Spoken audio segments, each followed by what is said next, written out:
मेरा नाम प्रवीण कुमार है और मैं माल टाउन विधानसभा क्षेत्र से वार्ड नंबर 70 से आता हूँ। अन्ना जी के समय से जुड़ा था और मैं त्याड़ आंदोलन में रहा, सुंदर नगरी भूख हड़ताल में शामिल रहा, पार्टी मेरे आगे बनी और पूरा सफर तय किया। पार्टी में धूप छांव सब देखे। अखिलेश पति त्रिपाठी इसने जीतने के बाद अपने रंग दिखाने आरंभ किए और वो रंग कई तरह के थे। एक तो वो गुलाम पसंद इंसान है, उसे गुलाम चाहिए। कोई भी इंसान आवाज़ उठाता है तो उसे पसंद नहीं आता है। हम जैसे लोग जो विद्रोह करते थे, जो आवाज़ उठाते थे, उनको दरकिनार कर दिया जाता था। कैसे दरकिनार कर दिया जाता था? जैसे उन्हें SMS ही ना करना किसी मीटिंग का। अगर उसने 50 लोग मीटिंग में बुलाए हैं तो उसे पता है कि अगर 6 लोग ये ऐसे हैं जो आवाज़ बुलंद करते हैं भ्रष्टाचार के खिलाफ, तो उन 6 लोगों को नहीं बुलाया जाता था। यानी कि 44 लोगों को बुला लेता था, 6 लोगों को SMS नहीं करता था या कॉल नहीं किया जाता था। तो आपने किस तरह के भ्रष्टाचार के खिलाफ आवाज उठाने की यहाँ सोची थी और उठाने की कोशिश की? भ्रष्टाचार कई किस्म से है, जैसे कि ये जातिवाद को मिटाने के लिए मैं कटिबद्ध था। माइनॉरिटी को लेकर के मैं उनके लिए आवाज उठाना चाहता था। तो SC ST and OBC and minority, जिसमें हिंदू मुस्लिम सिख ईसाई या वटेवर जो दबे हुए बेचारे वर्ग हैं जिनके उत्थान के कार्य किए जाने चाहिए, तो इसने उन सब की आवाज़ों को दबा दिया। दबाया मतलब कैसे कि हमने कोर कमेटी का गठन करना चाहा, जिसका प्रारूप जो आरंभ से जुड़े हुए हैं जमीर जायसवाल और मार्शल जी के सहयोग से हमने एक कोर कमेटी का गठन बनाया, जिसमें हमने सभी वर्ग के लोगों को स्थान दिया था।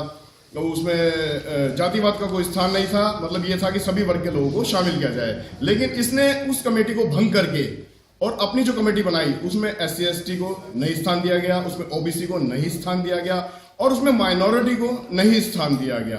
तो ये सबसे बड़ा इसका गलत पॉइंट है और इसके एविडेंस मेरे पास बिल्कुल प्रामाणिक रूप से मौजूद है और ये इनका सबसे बड़ा है। समानता के अधिकार को दरकिनार कर देते हैं। मोनोपोली है, जो ये चाहते हैं वही करते हैं।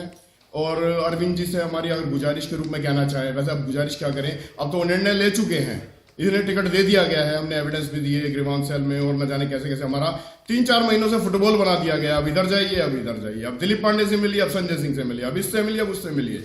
तो हम फुटबॉल बन चुके हैं और अंततः जब हमारे इतने प्रयासों के बावजूद अब कहानी इस मोड़ पे आ गई है कि अखिलेश जी को टिकट मिल चुका है। जबकि सबको पता है डिपार्टमेंट बांटे गए थे जिस हिसाब से, वो सब लोगों को बांटे गए थे कि ऐसे ऐसे कार्य किया जाएगा, ऐसे ऐसे किया जाएगा। उसको तो उन्होंने भंग कर दिया।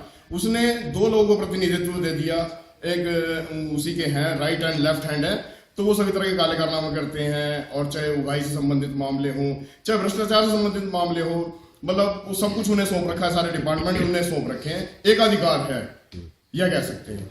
तो मतलब पूर्णतया उनका मतलब पूरे संगठन पर कब्जा है।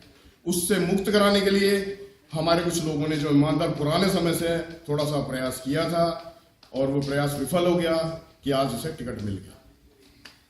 और किसी जो इल्जाम लगाए जाते हैं कि कोई ड्रग माफिया वगैरह के साथ ये रहते हैं, बहुत से इल्जाम कितनी सच्चाई? बहुत से लोगों ने काफी कुछ लगा रखा है इल्जाम इनके ऊपर कि भाई ये गलत लोगों के साथ रहते हैं, इन्हें गिफ्ट मिलते हैं, drug mafia, so and so.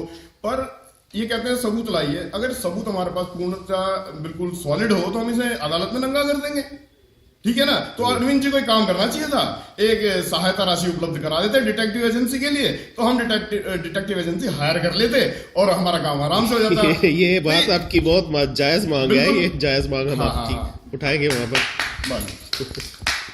Thank you.